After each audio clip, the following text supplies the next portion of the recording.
நீதியரசர் V.R. கிருஷ்ணய்யர், முன்னாள் உச்ச நீதிமன்ற நீதிபதி. கேரள அரசின் உள்துறை, சட்டத்துறை, சிறைத்துறை அமைச்சராக இவர் பணியாற்றிய காலம் மாநிலத்தின் பொற்காலம். சமூக நீதிக்காகவும் மனித உரிமைகளுக்காகவும் 97 வயதிலும் தொய்வின்றி உழைக்கும் இவருக்கு இந்திய அரசு தனது உயரிய விருதான பத்ம விபூஷனை வழங்கியது. God gave life and only God can take life not back. So death penalty imposed by society, by government, is really outrageous in my view. It is anti-human. By the time I reached the last stage of my judgeship, நீதியரசர் K.T. Thomas Rajiv கொலை வழக்கில் தூக்கு தண்டனை பெற்ற 19 பேரை விடுதலை செய்து பேரறிவாளன் உள்ளிட்ட 4 பேருக்கு தூக்கு தண்டனையை உறுதி செய்த நீதிபதிகளுள் ஒருவர். I concluded that the penalty is not a penalty or not a punishment at all. It is a judicial murder. A murder committed by the society with the help of law. So I am against it. ஒரு குற்றவாளியை எப்பவுமே குற்றவாளியா நம்ம நினைக்க கூடாது. ஸ்ரீ ரவிசங்கர் தனது யோகா மற்றும் வாழும் கலையை உலகமெங்கும் பரப்பி தொண்டாற்றி வருபவர். உலகெங்கும் உள்ள பல்வேறு சிறைச்சாலைகளுக்கு சென்று சிறைவாசிகளின் மன அமைதிக்கும் திருந்திய வாழ்க்கை முறைக்கும் வித்திட்டு வருபவர். ஒரு சந்தர்ப்பத்துல ஒரு தப்பு செய்து குற்றவாளியான மனுஷன் மேல மேல அவனுக்கு ரிஃபார்ம் பண்றதுக்கு நம்ம அவனுக்கு ஒரு சாய்ஸ் கொடுக்கணும். மரண தண்டனையால யாரும் மாற மாட்டாங்க, அதனால ஒரு பிரயோஜனமும் வராது.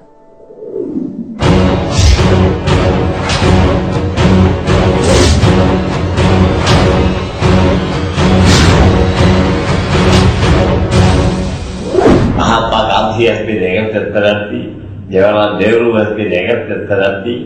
On the whole, the conditioning of our Vedic culture of India, Valmiki downwards, has been opposed to death penalty. மரண தண்டனை இருக்கணும் சார். அப்பதான் குற்றவாளிகள் திருந்துற வாய்ப்பு, பயப்படுற வாய்ப்பு செய்ய மாட்டான்ல. திரும்பி வாழணும்னு நினைக்கிறவங்க திருத்தி வாழ வைக்கலாம். மரண தண்டனைன்றது தவறான ஒரு இதுதான். தப்புனா தூக்கில போகணும். ஒருத்தர் உயிர் எடுக்கிறதுனால அவங்கள நம்பி அவங்களுடைய ஜெனரேஷன்ஸ், குடும்பம் எல்லாமே பாதிக்கப்படுது. மரண தண்டனை இருந்தாதான் குற்றம் கம்மியாகும். அவங்க திருந்ததுக்கு வாய்ப்பு இருக்கணும். தண்டனை கொடுக்கலாம், மரண தண்டனை ஒழிக்கணும். அப்ப தப்பு செஞ்சவங்களுக்குலாம் என்ன தண்டனை தான் கொடுக்கறது? மரணத்தை கொடுத்துட்டாங்கன்னா அவங்க திரும்புறாங்க இல்லையான்றதே தெரியாம போயிடும். கண்ணகி அந்த கோவில் இந்த கதைகள் எல்லாத்துக்குமே தெரியும். தவறான ஒரு நீதி வழங்கினதுனால ஒரு நல்லவன் தண்டிக்கப்பட்டாங்க. சோ அந்த மாதிரி சூழ்நிலை யாருக்குமே இருக்கக்கூடாது.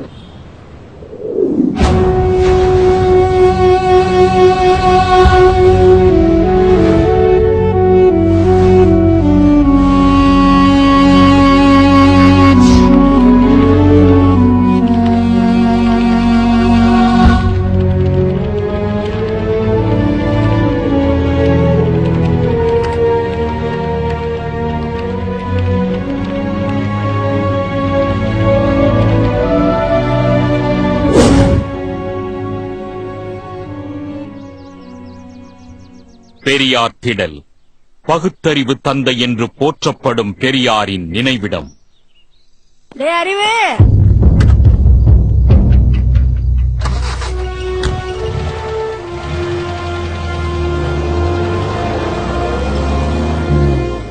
வேலூர் மாவட்டம் சோலையார்பேட்டையில் ஞானசேகரன், அற்புதம் என்ற தம்பதியருக்கு 2ஆம் குழந்தையாக 1971ஆம் ஆண்டு பிறந்தவன் பேரறிவாளன்.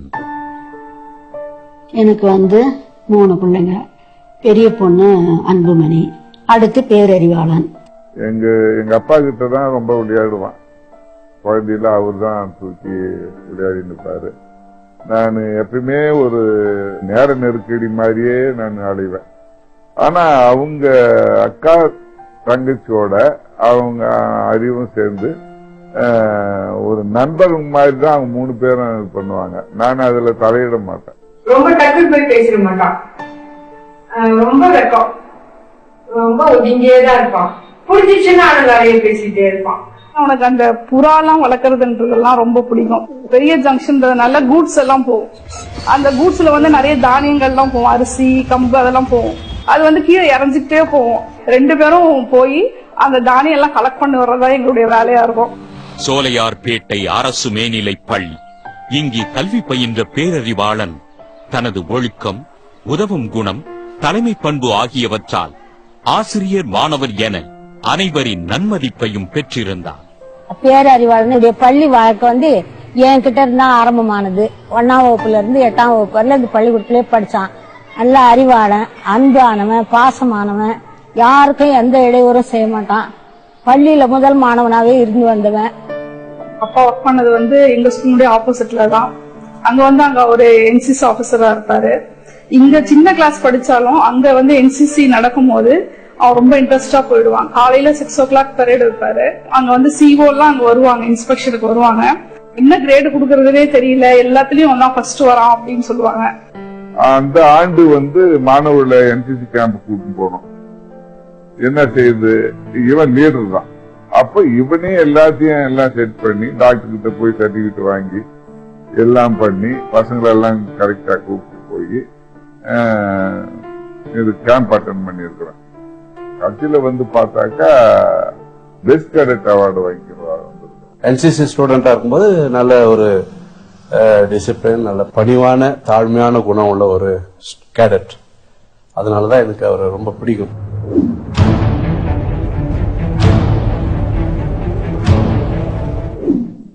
ஜோலார்பேட்டையில வந்து ஜாதி சண்டை, மத சண்டை, வரதட்சணை கொடுமை, அரசியல் சண்டை இது எதுவுமே நீங்க பார்க்க மாட்டீங்க.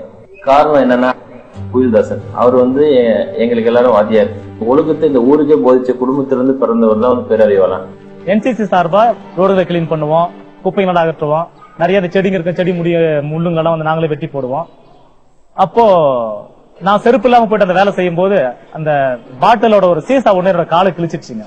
அப்ப என் காலில் ரத்தம் உலகத்தை பார்த்துட்டு பேரறிவாளன் ஓடி வந்து என்னடா ஆச்சு கால் அப்படின்னா, இந்த மாதிரி அறிவு கால் அடிபட்டுருச்சுடா அப்படின்னா. என்னடா அடிபட்டுச்சுன்னா இது மாதிரி சீசா கிழிச்சிச்சுன்னு அவன் காலில் போட்டு அவாய செருப்பை வந்து அப்பவே காலில் கழட்டி என் காலில் போட்டுக்கிட்டு சொன்னாங்க. அது வரைக்கும் நான் என் காலில் செருப்பு போடவே இல்லைங்க. செருப்பு எல்லாம் பார்த்தாங்க, அதிசயமா பார்ப்போம். பள்ளியில வந்து அவன் வந்து ஸ்கூல் பீப்புள் லீடரா இருந்தவன். ஸ்கூல் பீப்புள் லீடரா வந்து ஒரு நல்லா படிக்கக்கூடிய ஒரு மாணவனுக்கு தான் அந்த மாதிரி ஒரு பதவியை கொடுப்பாங்க. படிப்பு மட்டுமன்றி ஓட்டப்பந்தயம், கோகோ, நீளம் தாண்டுதல் போன்ற விளையாட்டு போட்டிகளிலும் பல பரிசுகள். தனது 10ஆம் வகுப்பு தேர்வில் பள்ளியிலேயே 2ஆம் மாணவனாக தேர்ச்சி பெற்று கிருஷ்ணகிரி அரசு பல் தொழில்நுட்ப கல்லூரியில் மின்னணுவியல் பட்டய படிப்பில் சேர்ந்தான். காலையில எங்க அவசர அவசரமா சாப்பிட்டு விடுவான். 6 மணிக்கு மத்தியானம் சாப்பாடு எடுத்துட்டு போயிடுவான். ஹாஸ்டல்ல இருக்கிற பிள்ளைங்க பாவமா கொஞ்சம் அதிகமா வேமானுவான். எல்லாருக்குமே பேரறிவாளன்ட்ட பிடிச்சது அந்த சிரிப்பு தாங்க.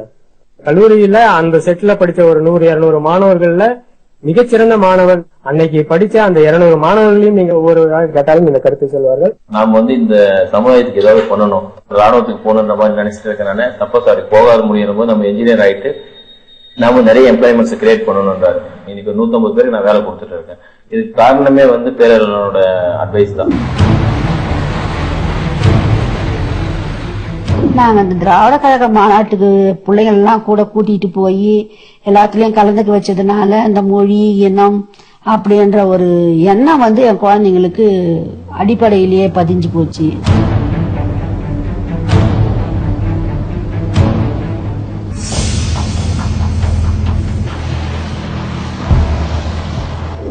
ஜூன் 10ஆம் தேதி இரவு எங்க வீட்டு கதவை யார தட்டினாங்க. அப்ப பார்த்தா வெளியே போலீஸ்காரங்க நிறைய பேர் நின்றுட்டு இருந்தாங்க. அடுத்து கேட்டாங்க, உங்க பையன் எங்கன்னாங்க. ரொம்ப நேரம் அவர் திடல்ல இருக்காரு, மேல படிக்கிறதுக்கு போனாரு, அங்கேயே தங்கி இருக்கிறாரு, அவங்களுக்கு உதவியா அப்படின்னு. நாளைக்குள்ள வந்துட்டா நான் இங்கேயே பாத்துறேன், இல்லைன்னா 2 நாள் பொறுத்துனா மல்லிகைக்கு கூட்டுவாங்க அப்படின்னு. சரின்ட்டு நான் சென்னைக்கு போயிட்டு பெரியார் திடலுக்கு போனேன் இவனை தேடிக்கிட்டு. என்னை பார்த்து என்னம்மா காலையில வந்துட்டு இருக்கிற அப்படின்னா, போலீஸ்காரங்க எல்லாம் வந்தாங்கப்பா, இது மாதிரி எல்லாம் பண்ணாங்க. ஆனா கடைசியில வந்து அவங்க முன்ன கேட்டாங்க, என்னன்னு கேட்க வேண்டியதுதானே நீங்க. நாங்க கேட்டேன், எதுவும் சொல்லலப்பா. நாங்க வெளியே கிளம்பி போயிட்டு மாலையில திடலுக்குள்ள நுழைஞ்சா பெரியார் சிலைக்கு கீழே எங்க வீட்டுக்காரு சிபிஐ அந்த வீட்டுக்கு வந்தவனுங்க, அங்க பெரியார் திடல்ல வேலை செய்யறவங்க எல்லாரும் வந்து அவங்க இருக்கை போட்டுக்கிட்டு அங்க உட்காந்துட்டு இருக்கிறாங்க. நேற்று வந்தவங்க இவங்க தான் நம்ம வீட்டுக்கு அப்படின்னு நான் சொன்னவன, நளினி எங்க இருக்கிறான்னு சொன்னா மட்டும் போதும் அப்படின்னாரு. இவன் சொன்னா அதை பத்தி எனக்கு எதுவும் தெரியாதே. சரிம்மா நான் கூட்டு போய் விசாரிச்சுட்டு நாளை காலையில நீங்க வந்து கூப்பிட்டு வந்துருங்க அந்த மல்லியில இருந்து அப்படின்னு. மல்லிகை ராஜீவ் கொலை வழக்கை விசாரிக்க ஒரு தனி அலுவலகம்.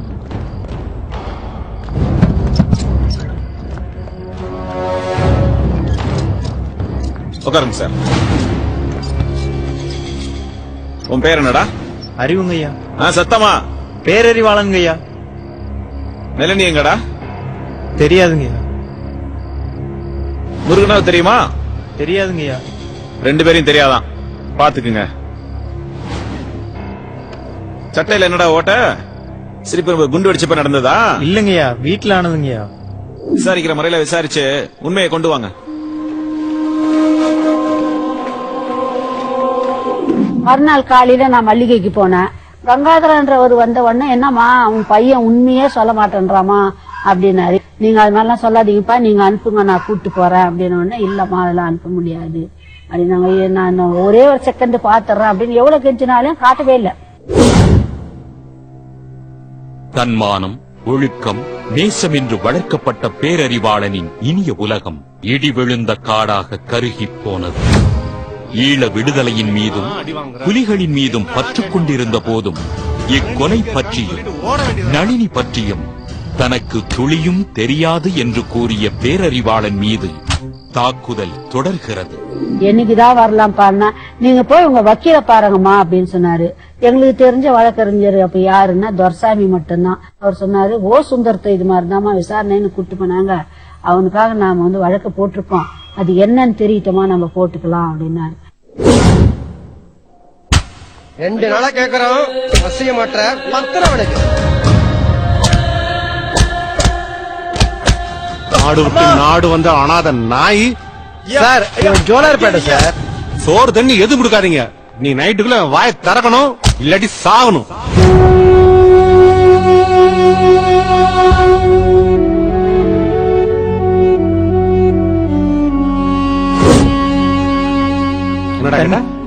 தண்ணி தண்ணி தண்ணி இதுக்காக வாய திறப்பியாடா? குடுறா தண்ணி குடுறா. எத்தனை பேர் என்னடா தங்கி இருக்கீங்க? எனக்கு தெரியாது. அவங்களுக்கு கேட்க மாட்டாங்க. நீங்க அனுப்பிச்சோன்னு கேட்க இந்த கலப்படியா?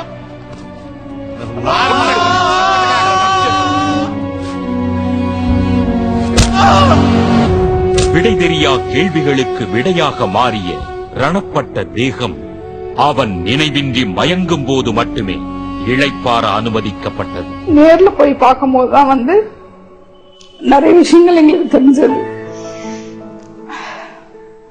அதாவது எவ்வளவு டார்ச்சர் பண்ணாங்க அப்படின்னு. அடிக்கவே இல்லைன்றது எவ்வளவு பெரிய அபாண்டமான சமாச்சாரன்றது எல்லாருக்குமே தெரியும். சிபிஐ நாணயமானவன், ரொம்ப நேர்மையானவன் சொல்லி பேச்சு. ஆனா அதுல கொஞ்சம் கூட அவங்க நாணயமாவே நடந்துக்கல.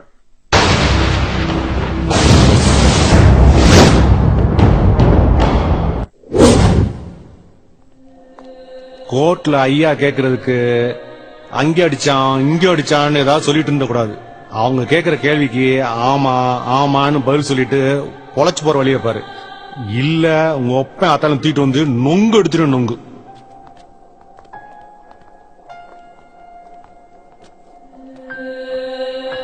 ஜூன் 18ஆம் தேதி கைது செய்யப்பட்டதாக பத்திரிகைகளில் செய்தி. பெரியார் திடல் பக்கத்தில் இருந்து வலைவீசி பிடித்தார்கள் போறோம். பத்திரிகையிலயோ வானொலியிலயோ தொலைக்காட்சியில எல்லாத்திலுமே வலைவீசி பிடிச்சாங்களாம். நாம தான் சொல்லி அவங்களுக்கு கொண்டு போய் என் மகனை ஒப்படைக்கிறோம், நீங்க விசாரிச்சுட்டு அனுப்புங்கன்றதுக்காக ஒப்படைக்கிறது. அது யாருமே சொல்லல. அவங்க பேரறிவாளனை கைது பண்ணிட்டு அவங்க வீட்டுல சர்ச் பண்ணும்போது விடுதலை புலிகளை பத்தி நிறைய புக்ஸ் இருந்தது, அதனால அரெஸ்ட் பண்ணா. அன்னைக்கு எங்க வீட்டுல தேடி இருந்தா பிரபாகரனோட போட்டோ, அவர் மாத்தையா போட்டோ, கிட்டு போட்டோ, அவங்களோட பேச்சு, அவங்க புக்ஸ் பேரறிவாளனை விட அதிகமா எங்க வீட்டுல இருந்திருக்கோம். சுரேஷ் வீட்டு, சரவண வீட்டுல, எல்லா வீட்லயும் இன்னைக்கு வரைக்கும் எங்க வீட்டுல நாங்க அதை வந்து பொக்கிஷமா பாதுகாத்துட்டு இருக்கோம். இந்தியா டுடே வந்து எழுதுறா உடனே குண்டு செய்வதில் நிபுணன். எப்படி அது அவனுக்கு தெரியும்? குண்டு செய்வதில் நிபுணன்ன்றது எப்படி தெரியும்? எலக்ட்ரானிக்ஸ் கம்யூனிகேஷன் படிச்சுட்டா குண்டு செய்ய முடியுமான்றது கூட யோசிக்காம போடுவாங்களா அப்படின்ற அந்த கோபம் தான் வந்து. 2 மாதங்களாக கொடும் சித்திரவதைகளுக்கு ஆளான பேரறிவாளன் தான் தனித்து விடப்பட்டதை உணர்கிறான். ஈழத்தமிழர் நலனில் அக்கறை கொண்ட இந்திரா காந்தி, எம்ஜிஆர் வரிசையில் பல தலைவர்கள் காட்டிய வழியில் தானும் மனிதநேயம் கொண்டிருந்தது தவறா? தன்னலம் விடுத்து சமூக நலம் கொண்டாடியது குற்றமா என்ற கேள்விகள் அவனை துளைக்கவே செய்தன. ஐயா, தியாகராஜன் அவங்களா எழுதின பேப்பர்ல ஏதோ கையெழுத்தெல்லாம் கேக்குறாங்கய்யா, போடலாமாங்கய்யா? உள்ள அடிச்சு வாங்குற எந்த ஸ்டேட்மெண்ட்டும் செல்லாது. அதுக்கெல்லாம் கவலைப்படாத, கோர்ட்ல பாத்துக்கலாம். தடா சட்டத்தை அறியாத பேரறிவாளன் அதிகரிக்கும் சித்திரவதைகளிலிருந்து தற்காத்துக் கொள்ள அதிகாரிகள் சொல்லும் இடத்திலெல்லாம் கையெழுத்திடுவது என்ற நிலைக்கு ஆளானான். தேதி 15, 14 பார்த்து கையெழுத்து வாங்க. என்னடா நொன்ற? ஒண்ணும் இல்லைங்கய்யா. விலங்கு கழட்டி விடியா? உட்கார டே, உட்கார. சேர்ல உட்கார்றா. வேணாங்கய்யா. சேர்ல உட்காரானா? பரவாயில்லைங்க. உட்கார்றா. வீட்டுல அப்பா அம்மா எல்லாம் பார்க்க வந்தாங்களா? வந்தாங்கய்யா. நல்லா இருக்காங்களா? இருக்காங்கய்யா. எல்லாத்தையும் மனசுல வச்சுக்க. என்னடா படிச்சு பார்த்துட்டு இருக்க? கையெழுத்த போட்டுட்டு பொழைச்சு போடான்னா சொன்ன தேதியை போடுறான்னு கொஞ்சம் பாருங்க.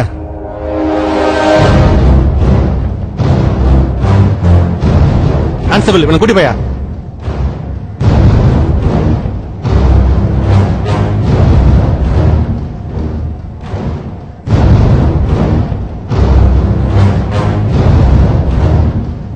செப்டம்பர் 1 கல்யாணம். அவளை கூட்டிட்டு வரலான்னு கேட்டாங்க. அதுக்கு அவங்க அலோவ் பண்ணல. இந்த திருமணம் நடக்கவே நடக்காது, எல்லா பத்திரிகையும் கடித்திருந்தேன். அதனால அதே மீறி தான் திருமணம் நடந்தது. பாத்தீங்கன்னா அக்கா மேரேஜுக்கு அவ்வளோ ஒரு ரஷ். முகம் தெரியாதவங்க எல்லாம் வந்து நம்மளுக்கு ஆறுதல் சொல்லும் போது அதுக்கு காரணம் எங்க அப்பா தான். என் அப்பானுடைய அந்த வளர்ப்பு, அப்பா ஃபேமிலில அப்படி இருந்ததுனாலதான் அந்த மாதிரி ஒரு சப்போர்ட் கிடைச்சது. சின்ன பொண்ணு ரொம்ப குறியா இருந்தா. எங்க அண்ணனை மதிக்கிற ஒருத்தருக்கு தான் வாழ்க்கை துணைவரா வரணும். முதல்ல அறிவு பாக்குறதுக்கு தான் சிறைச்சாலைங்கிற இடத்துலயே காலடி எடுத்து வைக்கிறோம். இந்த கேஸ்னால எனக்குள்ள ஏதாவது நிழல் இருக்குதா இல்ல அதை பத்தி கொஞ்சம் பேசி தெரிஞ்சுக்கிட்டாரு. இவருடைய வழக்கு எங்களுடைய திருமணத்திற்கு ஒரு தடையாவே இல்லை.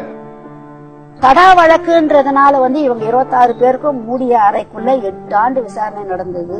ரோட்ல இருந்து நான் நீதிமன்ற வளாகத்துக்கு நான் செல்றதுக்கு கிட்டத்தட்ட 14 செக் போஸ்ட தாண்டணும். ஒவ்வொரு செக் போஸ்ட்லயும் எங்களை நிப்பாட்டி அந்த வழக்கு நடத்த வேண்டிய ஒரு சூழ்நிலையை, ஒரு மனப்பக்குவத்தை குலைச்சி எடுத்து மனச்சோர்வோட தான் அந்த கோர்ட்டுக்கு போவோம். எங்க வழக்கறிஞர்கள் ஒவ்வொரு தடவை அந்த வழக்கை சந்திச்சுட்டு வெளியே வரும்போதெல்லாம் நாங்க வச்ச ஆர்குமெண்ட் எல்லாம் அவங்க வந்து ஒழுங்காவே பதிவு பண்ணல அப்படின்னு வந்து அதுக்கப்புறம் தான் சொன்னாங்க. அங்க கோர்ட்டுக்கு போனா எல்லா கதவுகளையும் சாத்திட்டு இன் கேமரா அப்படிங்கிற ஒரு முறையில பத்திரிகையாளர்கள் யாரும் வந்து அதை பாத்திரக்கூடாதுங்கிற தீய ஒரு உள்நோக்கத்தோடு தான் அந்த கேஸை நடத்துவாங்க. செய்தித்தாள்ல எல்லாம் எந்த உண்மையான நிலவரமும் வரல, கோர்ட்டு விவகாரமும் வெளியவே வரல. அதனால மக்களுக்கு குழப்பம். உண்மை தெரிஞ்சவங்க கூட பேசலாமோ பண்ணாவோ அப்படின்னு பயந்து எல்லாருமே வந்து அவங்கவுங்க அமைதியா இருந்தாங்க. ராஜீவ் கொலை வழக்கில் குற்றம் சாட்டப்பட்ட 26 பேருக்கும் மரண தண்டனை.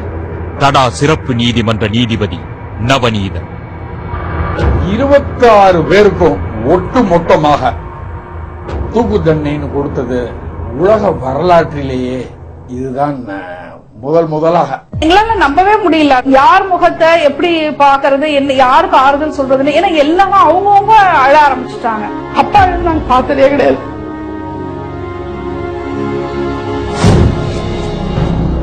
தடா சட்டத்தின் கீழ் தண்டித்தது தவறு என்று கடிந்துரைத்த உச்ச நீதிமன்றம் 19 பேரை விடுதலை செய்தது. 3 ஆயுளும் 4 மரண தண்டனையையும் உறுதி செய்தது. ராஜீவ் வழக்கில் தண்டிக்கப்பட்ட அனைவரும் வேலூர் மத்திய சிறையில் ஒதுக்கப்பட்ட உயர் பாதுகாப்பு கொட்டடியில் அடைக்கப்பட்டனர். பேரறிவாளன் இடத்தில் முதலில் போந்தமல்லி சிறையிலிருந்து வேலூர் சிறைக்கு வரும்பொழுது நூலக புத்தகங்கள்லாம் கேட்பார்கள். கேட்கும் புத்தகங்கள்லாம் வித்தியாசமாக இருக்கும். எல்லாம் இலக்கிய புத்தகங்கள், நல்ல ஒரு கவிதை நடை புத்தகங்கள். இதெல்லாம் கேட்ட தமிழ்ல ஒரு சுவையை அவங்க மொழிதான் அறிஞ்சின்றனர். தமிழக சிறை வரலாற்றில் 2ஆம் நிலை காவலராக பணியமர்த்தப்பட்டு சிறைத்துறையின் உயரிய டிஐஜி பதவியினை அடைந்த முதல் மனிதர்.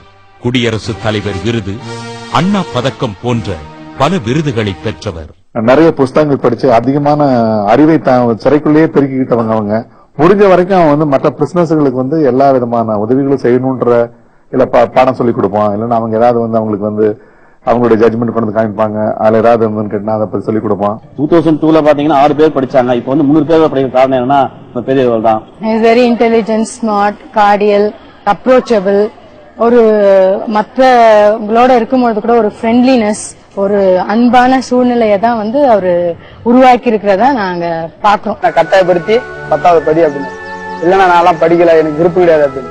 நீ எப்படி விருப்பம் இல்லாம போவோம், நாங்க இல்ல நீ படி அப்படின்னு சொல்லி படிக்காதவனா 10வது என்ன படிக்க வச்சு பாஸ் பண்ணி அனுப்பிச்சாரு. இந்த மாதிரி டிகிரி நீ படிக்கலாம், உன்னால முடியும், நீ படி அப்படின்னு சொல்லிட்டு சொன்னாரு. நான் அப்புறம் BA வரைக்கும் பண்ணேன். என்ன மாதிரி நிறைய பேர் அவரால் படிச்சிருக்காங்க. வெளியுலகத்துல ஒரு நல்ல மனிதனாக நான் பழகி இருந்தேன்னா குற்றவாளியா உள்ள போயிருக்க மாட்டேன். உள்ள போயிட்டு ஒரு நல்ல மனிதனோட பழகணும்னால்தான் இன்னைக்கு நான் நல்லவனா வெளியே வந்திருக்கேன். 2012 பொது சேவைக்கான மகசாசே ஆசிய விருது பெற்ற பெருமைக்குரியவர் குழந்தை பிரான்சிஸ். பேரறிவாளனின் வேண்டுகோளுக்கிணங்க வேலூர் சிறைவாசிகளுக்கான கணினி பயிற்சி மையம் அமைத்துக் கொடுத்தவர்.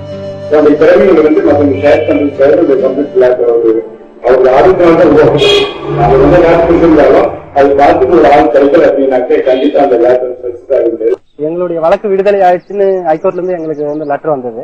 லெட்டர் வரும்போது இந்த விஷயத்த போய் நான் சொன்னேன், சரி சந்தோஷமா இரு, நீ இப்படிதான் இருக்கணும் சமுதாயத்துல, இது உனக்கு நீ இப்ப பட்டதெல்லாம் மறந்துடு, இது உனக்கு ஒரு வாழ்க்கையில உனக்கு இனிமேல் ஒரு உதவக்கூடிய ஒரு பெரிய பாடம் இந்த சிறை உனக்கு கற்றுக் கொடுத்துருக்கு. குடும்பத்துக்கு உதவுறவனா, ஒரு நல்ல மனப்பக்கம் உள்ளவனா, எல்லாத்தையும் புரிஞ்சு நடந்துக்கணும், கோபம் இருக்கக்கூடாது, நிறைய செய்தி எல்லாம் சொல்லுவாரு. காலையில இருந்து மாலை வரை அப்படியே பம்பரமா சுயலுவாருங்க. ஏன்னா இவ்வளவு வேகமா நடக்கிறீங்கன்னு கேட்டா, உங்களுக்கு எல்லாம் 24 மணி நேரம், ஆனா எனக்கு காலை 6ல இருந்து மாலை 6 வரை தான். ஆனா மாலை 6 மணிக்கு நான் அடைக்கப்பட்டனாக்க மறுநாள் காலையில 6 மணிக்கு தான் என்ன திறந்து விடுவாங்க. நான் நிலவை பார்த்து 21 ஆண்டுகள் ஆகுது. எண்ணற்றவர்கள் சிறைக்குள்ள திறமை உள்ளவர்கள்லாம் அங்க இருக்கிறாங்க. பல நிகழ்ச்சிகள் நடந்திருக்குது. உண்மையிலே எனக்கு சொல்ல முடியாத மகிழ்ச்சி, வியப்பு. ஒருவர் சிரிக்கும் போது மற்றவர் மகிழவும், ஒருவர் கலங்கி நிற்கும் போது மற்றவர் கண்ணீர் சிந்தவும். ஆம், எங்கள் இன்ப துன்பத்தின் இணையர்களே, சக சிறை தோழர்களே, உங்கள் அனைவரையும் காலை வணக்கம் கூறி அன்போடு அழைக்கிறது புரட்சி கவிஞர் பாரதிதாசன் கலை பண்பாட்டு கழகம். இதற்கெல்லாம் ஒரு ஒருங்கிணைப்பாளராகவும் ஒரு உந்து சக்தியாகவும் அங்க என்ன பார்த்தாக்கா, அங்க ஒரு பல்கலைக்கழக வேந்தராகவே நான் பார்த்தது யாருன்னு சொன்னாக்கா பேரறிவாளன் தான். நிறைய நிகழ்ச்சிகள் அவங்க நாடகம் நடிச்சிருக்காங்க, உள்ள பல்வேறு கலை நிகழ்ச்சிகள் கலந்துருக்காங்க, புஸ்தகம் எழுதியிருக்கிறாங்க, உள்ள சில ஜேர்னல்ஸ் கூட வெளியே கொண்டு வரதுக்கு அவங்க ஏற்பாடு பண்ணிருக்காங்க. அது என்னுடைய பேரில் தான் அந்த பாரதிதாசன் கலைக்குழுல பேரறிவாளனுடைய அந்த நாடகம் நடந்துச்சு. அது ஒடிக்க ஒலிக்கும் பறவை, தமிழன் இருக்கும் பறவை, காலில் ஒலிக்கும் பழைய பறவை, ஒலிக்கும் புதிய பறவை, கடலின் அலையை நிறுத்த முடியுமா, விரலை வெட்டி மலையின் இசையை ஒடுக்க முடியுமா, விடுதலை இசை ஒரு நீர் வழி இசை, வேட்டையாடி வாழ்ந்த எங்கள் மக்களின் இசை. இந்த போட்டிகளை சிறப்பாக நடத்தி பரிசுகளை வெற்றி பெற்றவர்களுக்கு வழங்குவதற்கு உதவிய சிறைவாசி திரு பேரறிவாளன். பேரறிவாளன் பற்றி இன்னொரு விஷயம், நிறைய பேருக்கு தெரியாத விஷயம் நினைக்கிறேன். அவர் ஒரு நல்ல ஒரு மியூசிஷியன், கீபோர்ட் ரொம்ப அழகா வாசிப்பாரு, இசை மேல ரொம்ப ஒரு நாட்டம் உள்ள ஒரு மனுஷன். மரண கொட்டடியின் மழைக்கால இரவொன்றில் பேரறிவாளன் எழுதிய கவிதை. மழையே போ, நான் உன்னை வெறுக்கிறேன். மழையே போ, எனது இளமைக்கால இனிமைகளை நினைவூட்டும் மழையே திரும்பி போய்விடும். விளக்கொளியின் வெளிச்சத்தில் விழுகின்ற உனது ஒவ்வொரு துளியும் முள்ளாய் எனது நெஞ்சில். நீ பூமியை குத்தி கிளப்பும் மண்வாசனையை கிழிகிறது என் இதயம். புதிதாய் புறப்பட்ட உனது சிற்றோடையில் எனது புத்தகப்பை தெரிகிறது. காகித கப்பல்கள் விரிகிறது. சோவென்று வீசும் உனதோசை சாவரியா அந்த நாட்களை கேட்கிறது. நான் எங்கே போவேன்? ஆகையால் மழையே திரும்பி போய்விடு. உனது சாரல்கள் சாளரம் கடந்து என்னை சீண்டி பார்க்கிறது. ஒத்தைக்கு ஒத்தை சண்டைக்கு இழுக்கிறது.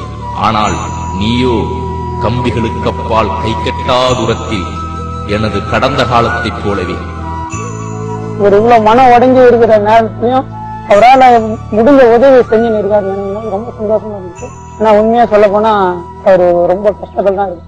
ஒரு மனசுக்குள்ள ஒரு வருத்தம் இருக்குது. ஏன்னா இத்தனை வருஷமா சிறையில இருக்கிறோம் நம்மளுக்காக யாருமே இந்த மாதிரி உதவி பண்றதே இல்லை அப்படின்ற வருத்தம் அவருக்குன்னு இருக்கு.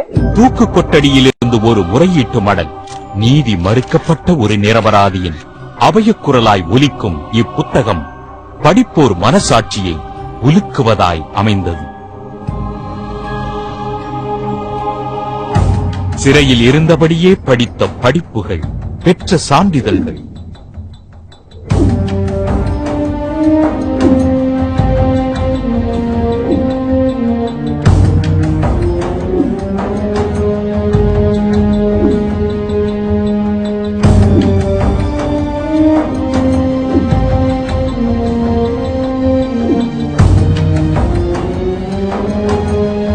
தனது MCA பட்டப்படிப்பிற்கு பிறகான கல்வியை பெற அவசியமான 12ஆம் வகுப்பு தேர்வு எழுதிய போது பேரறிவாளன் பெற்ற மதிப்பெண் 1096.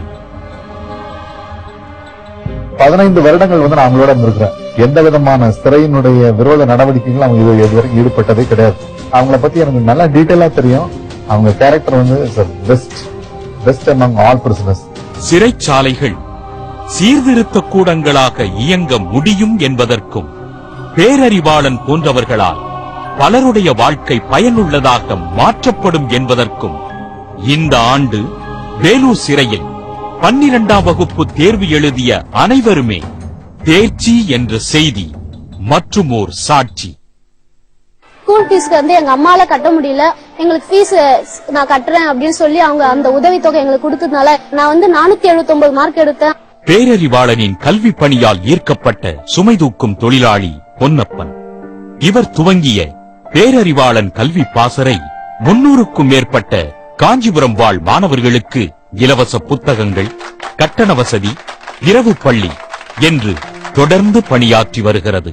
இங்க நான் படிச்சதுனால 438 மார்க் எடுக்க முடிஞ்சது என்னால. சிறைச்சாலை அவனை அறிவுபூர்வம் கூர்த்துட்டு அவன் ஒரு ரவுத்ரம் பழகிற மாதிரி வைக்க கூடாதுன்றதுதான் பேரறிவாளனுடைய அந்த நோக்கம். பெரியார் சொன்னதுதான், அம்பேத்கர் சொன்னது இதுதான்.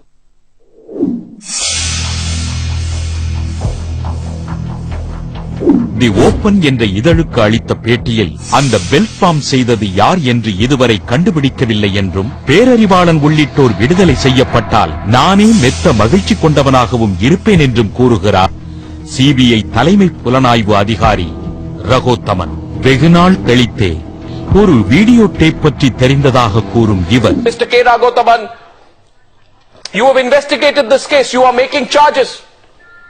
You are making charges that there is a suppression of evidence, that there was a tampering of key footage, that there was a videotape, and you are saying that that tape was hidden away, edited, manipulated, and evidence of the people the assassin was interacting with at the venue was erased. இவ்வழக்கில் பல முரண்பாடுகள் இருப்பதால் இவர்களின் தூக்கு தண்டனையை நிறைவேற்றாமல் பல குடியரசுத் தலைவர்களும் காலம் கடத்தி வந்த வேளையில் இவர்களை தூக்கிலேற்ற எந்த தடையும் இல்லை என்று குடியரசுத் தலைவர் பிரதிபா பாட்டீல் கையெழுத்திட்டார். 4 மணிக்கு இருக்கும். சிறையிலிருந்து வந்த ஒரு போலீஸ் அந்த இது டைப் பண்ணி கொடுத்து அனுப்பிச்சிருக்கிறாங்க. உங்க மகனை இத்தனாம் தேதி தூக்கில் போக போறோம், நீங்க பார்ப்பதா இருந்தால் பார்த்துக் கொள்ளலாம். 2011 செப்டம்பர் 9 என்று உயிர் பறிக்க நாள் நேரம் குறிக்கப்பட்டது. செப்டம்பர் 9 ஒரு டேட் அனௌன்ஸ் பண்ண தருவாயில் நாங்க உள்ள போயிட்டு ஜெயிலர் ஐயா கிட்ட பேசிட்டு இருக்கும் போது திடீர்னு வந்தவர் என்ன கேட்டாருனாக்கா, சார் அந்த குடி தண்ணீர் இன்னும் வரல, கொஞ்சம் சீக்கிரம் ஆவணம் பண்ணீங்கன்னாக்கா நல்லா இருக்கும் சார் என் கூட வந்த ஆர்ஓ பிளான்டும் சரி நானும் வந்து பிரமிச்சு போயிட்டோம். ஒரு நாளே குடிச்சிருக்காங்க. இந்த நேரத்துல கூட பாத்தீங்கன்னாக்கா மற்ற சிறைவாசிகளுக்கு தான் அவர் எங்கிட்ட வந்து கேட்டார்.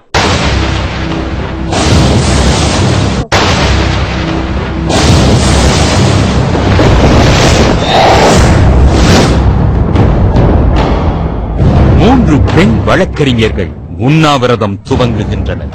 நாடு முழுவதும் போராட்டம் வெடிக்கிறது.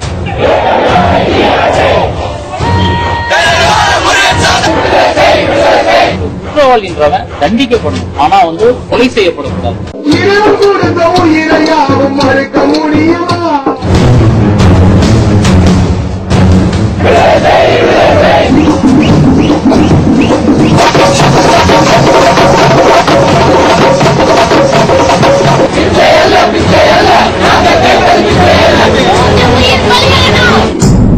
செங்கொடி என்ற காஞ்சி மக்கள் மன்றத்தை சேர்ந்த இளம் பெண்.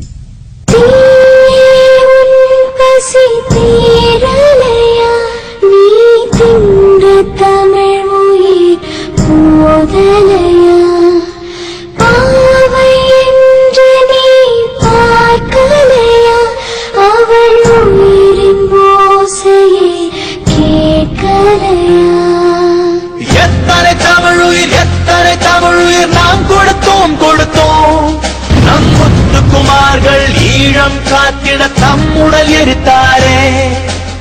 ஆணுயிர்கள் போதாமல் பெண்ணுயிர் கொண்டாயோ, மூவுயிர்கள் காத்திடவே ஒரு பூவுயிர் பறித்தாயோ. உலகிலேயே மரண தண்டனையை எதிர்த்து உயிர் நீத்த ஒரே பெண் செங்கொடி. மகனோட உயிரை காப்பாத்துறதுக்கு 21 ஆண்டா நான் வீதியா அலையிறேன். நான் ஏறாத படி இல்ல. எல்லார்கிட்டயும் நான் எப்படி காப்பாத்தலாம், எப்படிப்பா எம்மையோ வருவானா, அவனை காப்பாற்ற முடியுமா இப்படின்ற ஆதங்கத்தை எல்லாத்தையும் வெளிப்படுத்தி இந்த உயிருக்காக போராட்டம் நடத்தும் போது பொசுக்குன்னு அந்த புள்ள உயிர் விட்டுடுச்சு அப்படின்றது எனக்கு ரொம்ப வேதனையா போயிடுச்சு. அவனும் கண்ணு கலங்கி போய் நின்னுதான். என்னமா இருந்துச்சு, எங்கோடி புள்ள இப்படி பண்ணிக்கிச்சு, அவன் வந்து இப்படி கலங்கி நான் பார்த்ததே இல்ல. போராட்டம் மளமளவென கிளை பரப்பி மக்களின் எண்ண ஓட்டத்தை வெளிக்கொணர்ந்து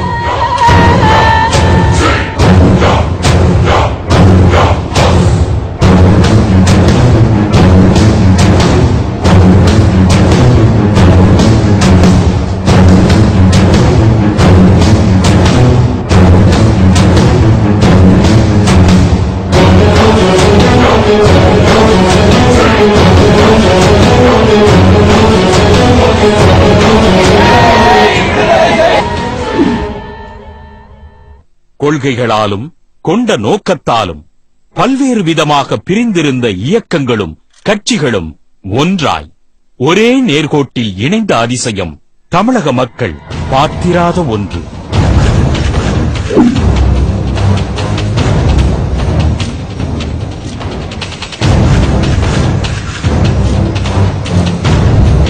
அனைவரும் ஒற்றை குரலாய் மரண தண்டனை எதிர்ப்பையும் மூவர் விடுதலையையும் வலியுறுத்தி போராடினர். மாணவர்கள், மனிதநேய ஆர்வலர்கள், வழக்கறிஞர்கள், திரைத்துறையினர், பொதுமக்கள் என அனைவரும் களமிறங்கி கோரிக்கைக்கு வலு சேர்த்தனர்.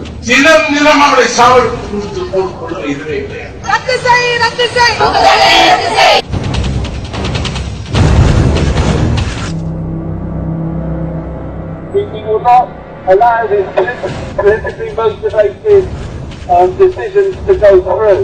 End the death penalty in India. End it now.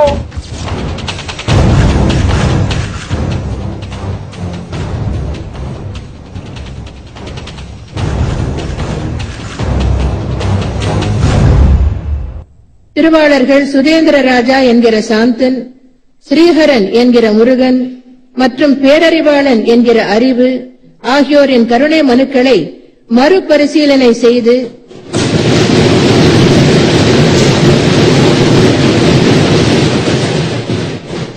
அவர்களின் மரண தண்டனையை ஆயுள் தண்டனையாக குறைக்க நடவடிக்கை எடுக்க வேண்டும் என மேதகு இந்திய குடியரசுத் தலைவரை தமிழ்நாடு சட்டமன்ற பேரவை வலியுறுத்தி கேட்டுக்கொள்கிறது.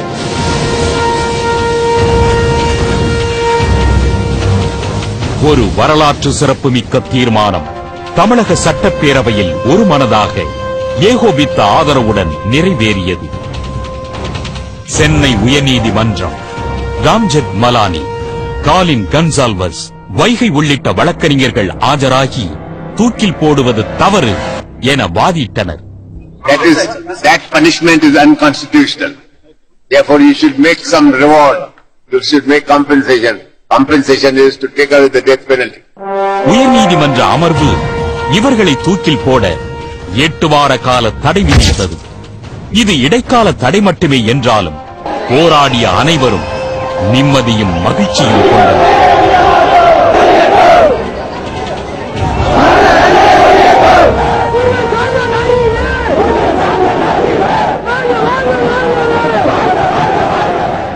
அந்த கால சட்டத்தின்படி விபச்சாரத்துல கையும் களமா பிடிக்கப்பட்ட பெண்ணை கல்லால் எரிந்து கொள்வதுதான் சட்டம்.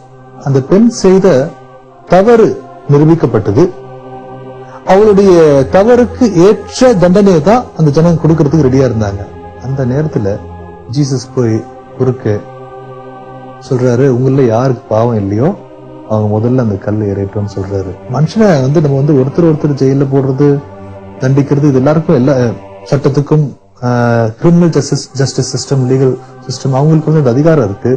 ஆனா ஒரு மனுஷனோட உயிரை எடுக்கிற அதிகாரம் நமக்கு இருக்கான்னு எனக்கு தெரியல. Do we have a license to kill?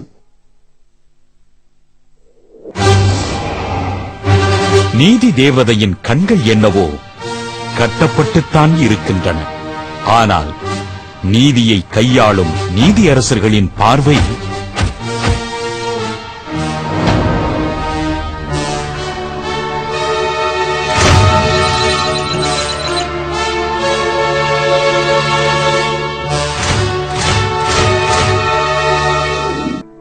These persons were put in jail pending execution of the capital punishment for 20 years. They have suffered one punishment called life imprisonment with the most atrocious and savagery manner. என் மகன் காலை நீட்டி படுக்கிற அளவு கூட அந்த அறை நீளமா இல்ல. அதுக்குள்ளேயே ஒரு கழிப்பறை. நான் அந்த இடத்த பார்த்த பின்னாடிதான் இந்த புள்ளி இப்படி வாழறானே அப்படின்ற வேதனை எனக்கு அதிகமாச்சு. Cruel animals cannot be caged in that way. ஒரு மரண கைதி தூக்கிலிடும் நாள் நெருங்க நெருங்க நெருங்க ஒரு நெகட்டிவ் தாட்ஸா தான் மனசுல அமையும். தூக்கு மேடை போகும்போது அவனுக்கு அந்த கருப்பு மாஸ்க் கட்டும் போது சுவாசத்தோட வலிமைய அப்பதான் அவங்க புரிஞ்சுப்பாங்க.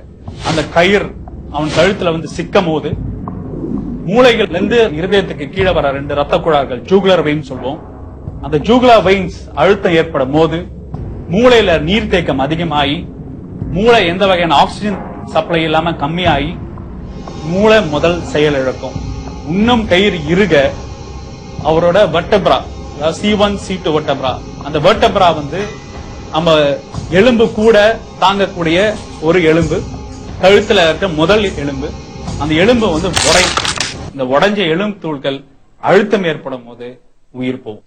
என்ன நடக்க போகுதுன்னு தெரியல. எனக்கு 65 வயசு, அவருக்கு 70 வயசு.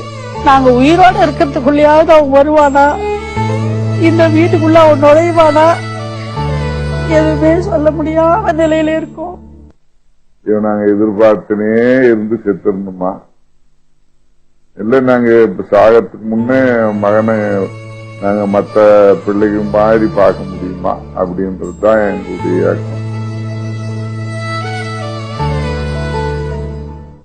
ஏற்கனவே 22 வருஷம் ஜெயில கழிச்ச பிறகு மரண தண்டனை கொடுப்பவர் ஒரு அக்கிரமமான ஆணவத்தரமான செயல். அவங்களோட குற்றம் நிரூபிக்கப்படல, அதனால அவங்க குற்றவாளியே இல்ல.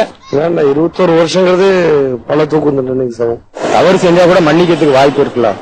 They are almost 20 years in jail and again putting them into death penalty is not nice, I think. அவங்கதான் சார் தண்டனை அனுப்பிச்சிட்டு இருக்காங்களா சார்? தூக்கு தண்டனைன்றது மனிதாபிமானத்துக்கு பிரகாரம் பார்த்தா தேவையில்லை. Already endured so much punishment and I think they should be excused. 21 வருஷமா இவங்களால கண்டுபிடிக்க முடியல. இதுக்கப்புறம் இவங்க 3 பேர் தான் காரணமா என்ன? கரப்ஷன் இருக்கிற நாட்டுல ஈவன் ஜட்ஜஸ் லெவல்லயும் கண்டிப்பா எல்லா இடத்துலயும் இருக்கு. உண்மையான ஜட்ஜ்மெண்ட் அப்படின்றது கிடைக்காது. அப்படி கிடைக்காதப்போ எந்த ஒரு நிரபராதியும் கூட அந்த தண்டனைக்குள்ளாக வேண்டிய சூழ்நிலை இருக்கு.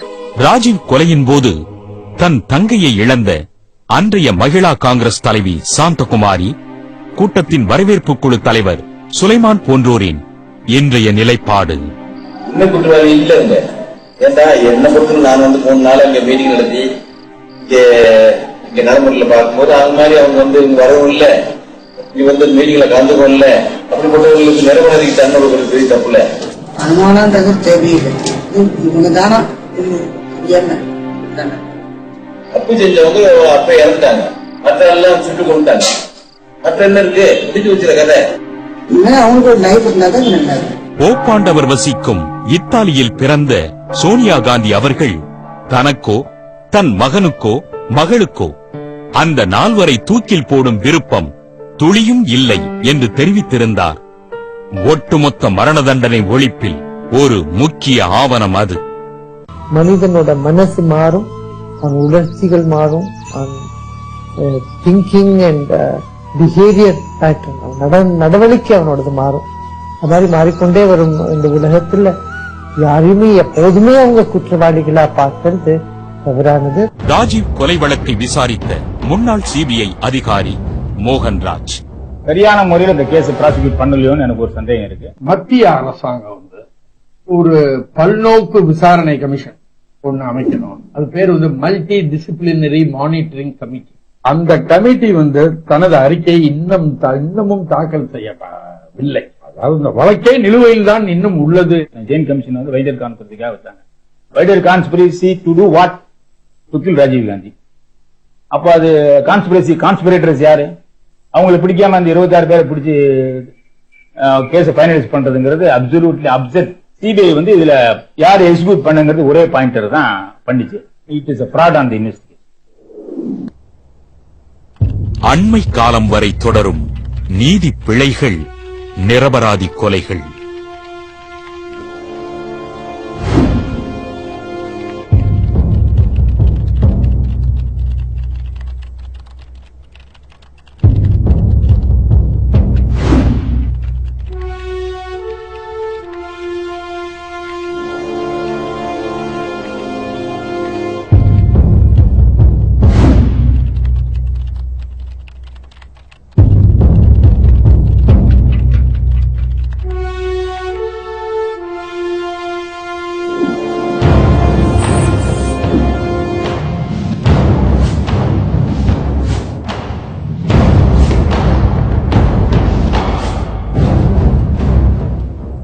I who honored the judgment of the Rajiv Gandhi case.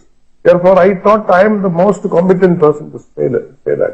Now, if you are going to implement the capital punishment, means India cannot afford to have 2 punishments on a single individual for one offence. 22 ஆண்டுகள் கழிந்து விட்டதால் தூக்கு தண்டனை வேண்டாம் என்று ஒலித்த மனிதநேய குரல்களுக்கு நடுவே தான் குற்றமற்றவன், தான் கேட்பது மறுக்கப்பட்ட நீதி என்று கதறிய பேரறிவாளனின் குரல் ஏற்கப்படாமல் நிராகரிக்கப்பட்டது. இவ்வழக்கில் பேரறிவாளனுக்கு எதிராக காட்டப்பட்ட ஒற்றை சாட்சியம் அவரது வாக்குமூலம் மட்டுமே.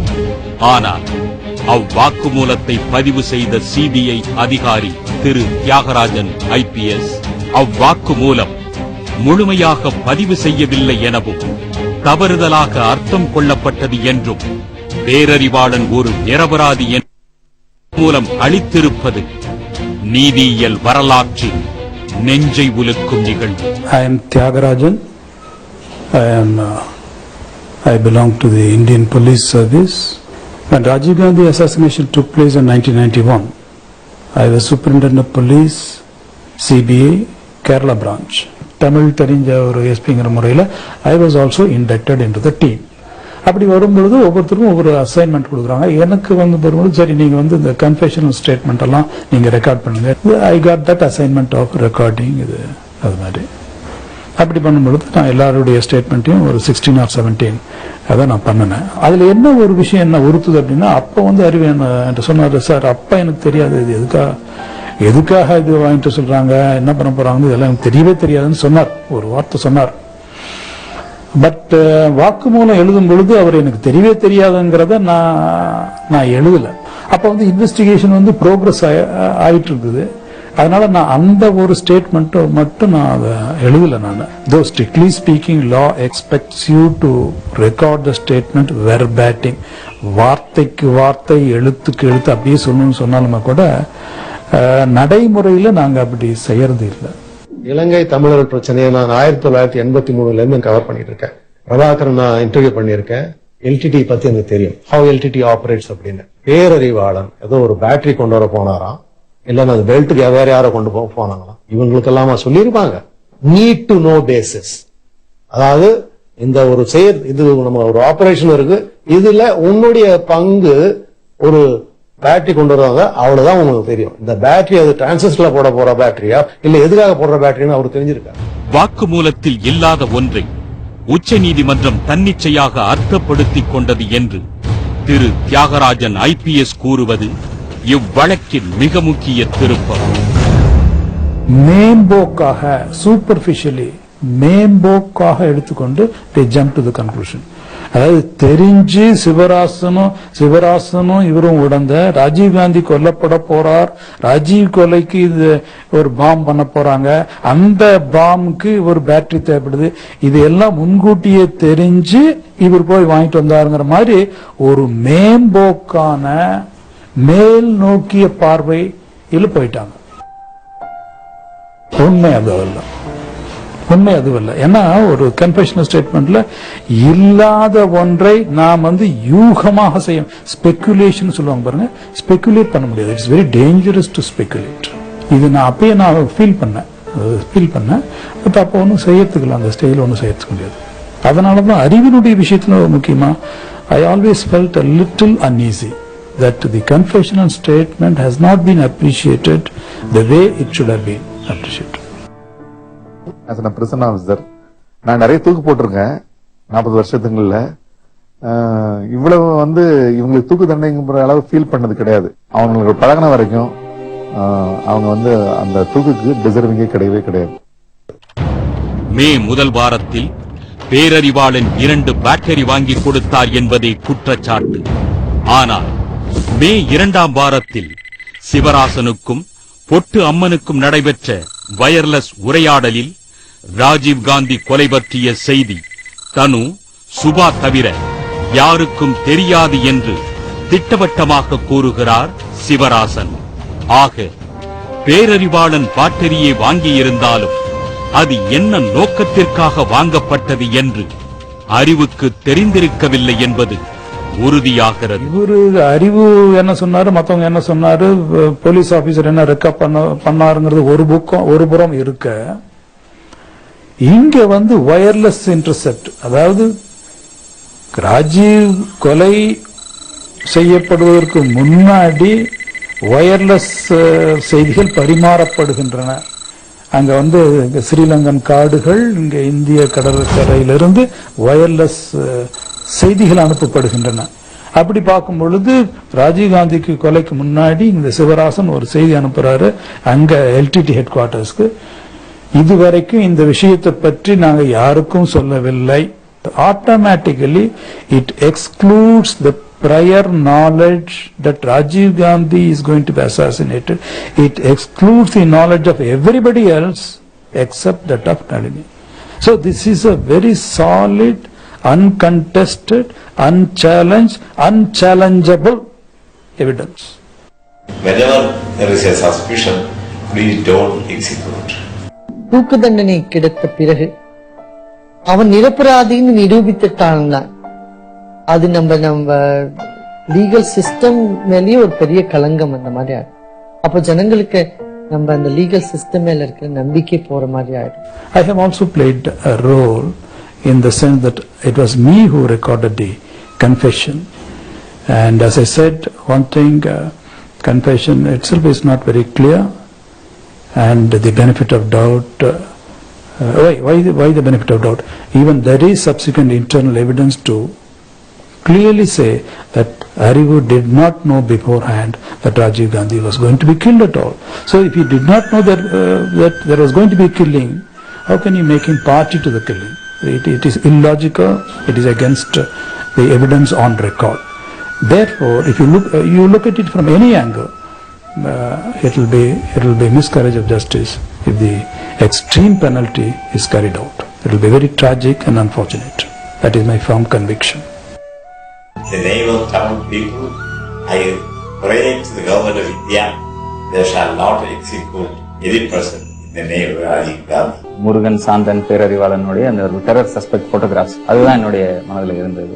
அண்ட் நான் அந்த என் மனசுல இருந்த அந்த 3 புகைப்படங்களுக்கும் அவங்கள நேர்ல பார்த்ததுக்கும் எந்த சம்பந்தமுமே இல்லை. They were so cheerful and they were all talking about life beyond prison. நம்ம அந்த குற்றத்தை செய்யல, அதனால நம்ம வீடியோ நம்மள ரிலீஸ் பண்ணிடுவாங்க ஒரு நம்பிக்கை இல்ல. இந்தியன் லீகல் சிஸ்டம்ல அரசியலமைப்பு சட்டத்துல வந்து தப்பு பண்ணாதவங்க தண்டிக்கப்பட மாட்டார்கள், எப்படி நம்ம வெளியே வந்துருவாங்க, எந்த நம்பிக்கைன்னு தெரியல. But they're all so confident. தூக்கு தண்டனை கொடுப்பாங்கன்றதெல்லாம் அவங்க எதிர்பார்க்கவே இல்லை, அவங்க நிச்சயமா எதிர்பார்க்கவே இல்லை. காரணம் என்னன்னு கேட்டீங்கன்னா அவங்க செய்யல, அதனால அவங்க எதிர்பார்க்கவே இல்லை. ஒரு இன்னசென்ட் லைஃப், அதாவது குற்றமற்ற ஒரு உயிர் எந்த காரணத்துக்காகவும் அதுல வந்து அறம் தப்பக்கூடாது, அது பெரிய ஒரு அநீதியாகும். Wherever we take life, some element of suspicion has been overruled by people. Your conscience protests against it. It is a question of my conscience. If I keep silence, I spoke out. In very good conscience, I thought it was my duty to get in touch with Arivu and his advocates, bring out the true import of the confessional statement, so that if possible, even at this last minute, we can try and save a precious human life. I wish and I hope and demand on behalf of the humanist section of Indian people, they shall not be executed. Therefore, I am very definite that it is time that they should be freed.